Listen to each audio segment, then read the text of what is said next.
Okay, so have you ever watched Punisher and thought, gee, this is great, but I really wish the main character was a meth addict, great value Tom Hardy who had absolutely no emotional background and no competence? Well, then That's you what have this is. Silent Night. I was going into this thinking it was a good premise, and the premise of it sounds good. We saw this movie for free, and I still want to ask for my money back. So basically, this movie is about a guy who, his life is going well and all that other shit, and then Basically, his kid gets killed by a stray bullet in a drive-by shooting, and this emotionally constipated asshole's idea of fixing it is, let me start another gang war, which will undoubtedly cause more civilian casualties.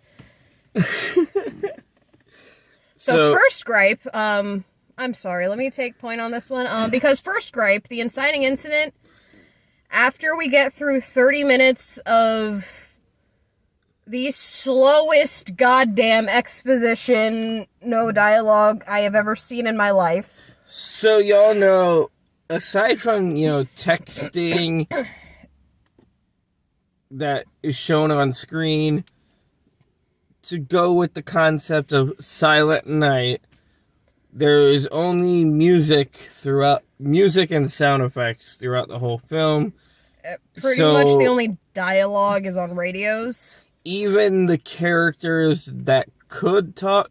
So point of everything, and the reason the movie is quote unquote silent, is because in the process of him trying to, before he kills everyone, run down and, take out the person who shot his son, he in the process is shot in the throat and basically loses his ability to speak.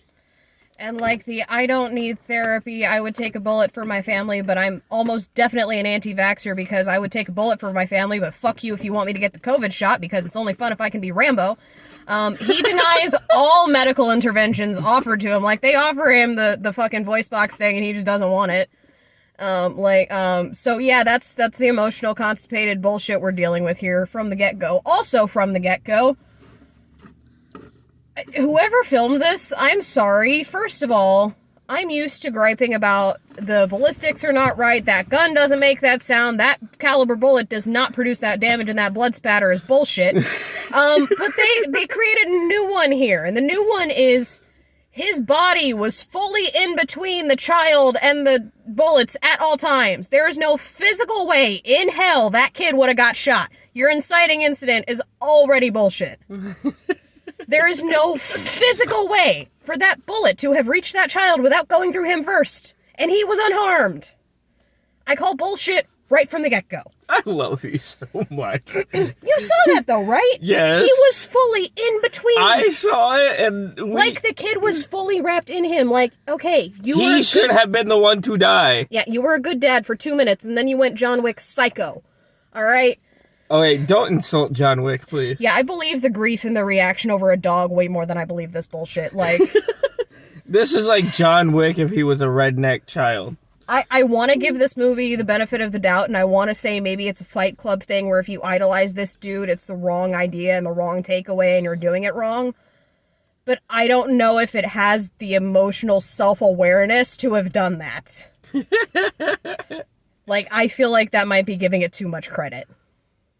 Because there were definitely moments that, especially towards the end, like, oh, he dies and he sees a vision of his son as he was, and for some reason exactly one future shot of what the kid should have been, but only the one, and then we go back to the way the kid was, and like, it's supposed to be, emotional, and at that point I'm just thinking, Jesus Christ, more padding, this movie should have been over an hour and a half ago, fuck me. The movie's only 2 hours. Yeah, and it's an hour and a half too long.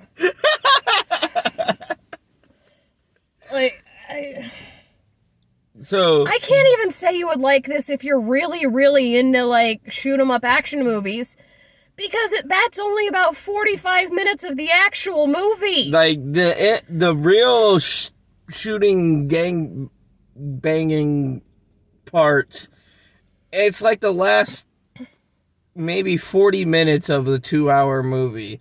The rest of it is slow paced, Like, slow paced exposition. Like, I enjoy slow-paced movies. For the love of God, 12 Angry Men is, like, my all-time favorite. I'm sorry. In this, I was falling asleep. I had to nudge her a couple times.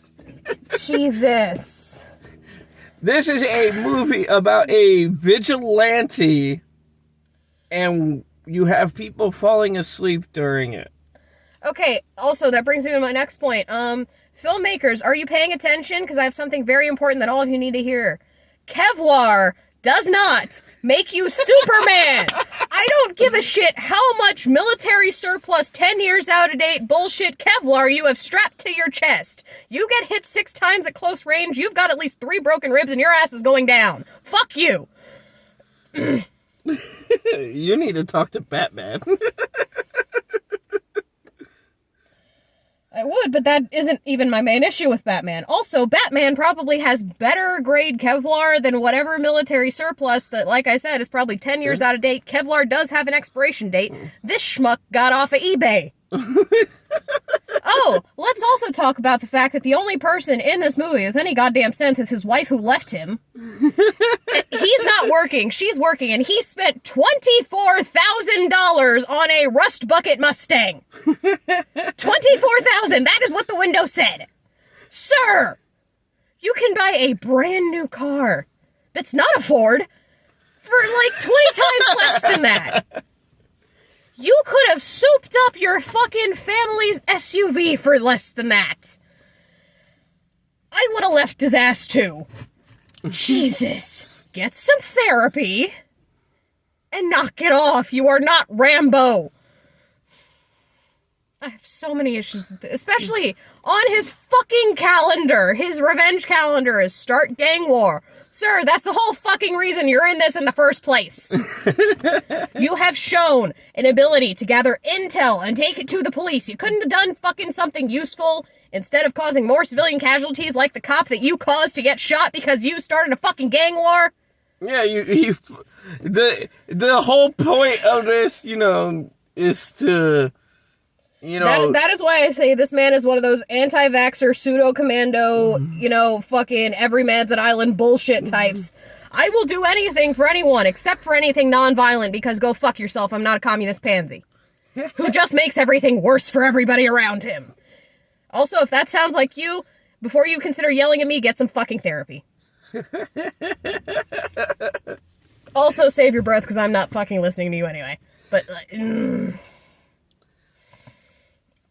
I can't even say go see this if you like gang movies, because this was just, go watch Scarface, for fuck's sake. Y'all did want more negative reviews, so y'all say we are too positive in the movie corner. Well, here you go!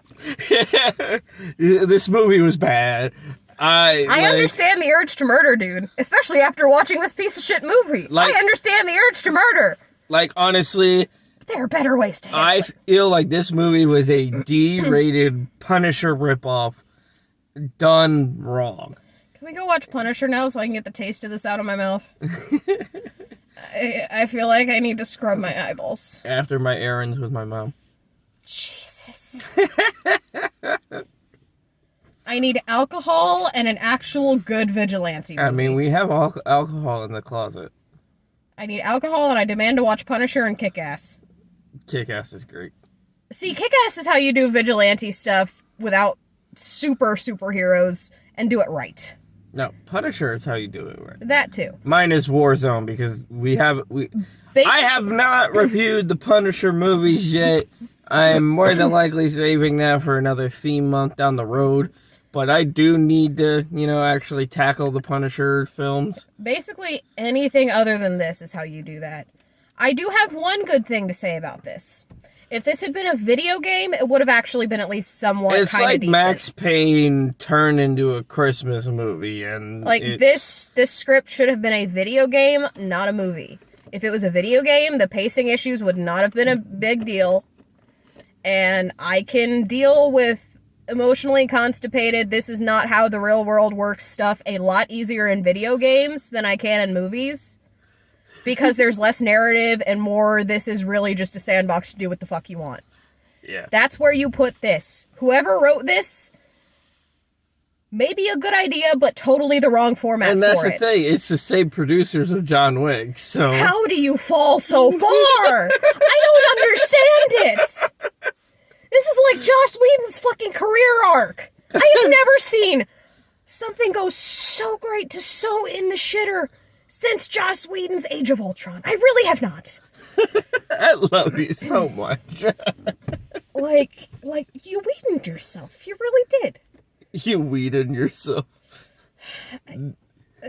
Yeah. Why does that sound like an analogy for pissing yourself?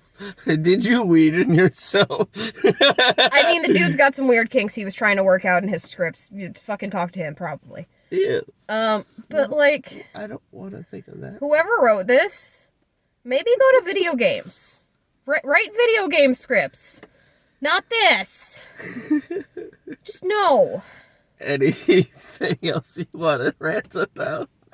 Can we go watch the movie where Santa killed the guys trying to kill the family? That was actually a good movie. Violent Night? Yeah. See Violent Night, not Silent Night. Jesus Christ. Go see the other one. I love you, baby. Like, I don't think that's in theaters anymore, but it should be. It should just straight up replace this. Like, again, I didn't pay anything to see this, and I still want my money back. That being said, I honestly have nothing else to add. She said everything. We literally discussed this before we turned the camera on. She said everything I feel. Like, this was a bad movie, and I don't even know if it would classify as a hero episode, since, I do cover vigilantes. I don't think I would even call him a vigilante. This is just a Ted Kaczynski wannabe. This is just a less intelligent Unabomber type, really. If y'all think it fits in the hero category... You're wrong, shut up, I'm not watching this again. I fucking refuse. That being said, thank you for watching.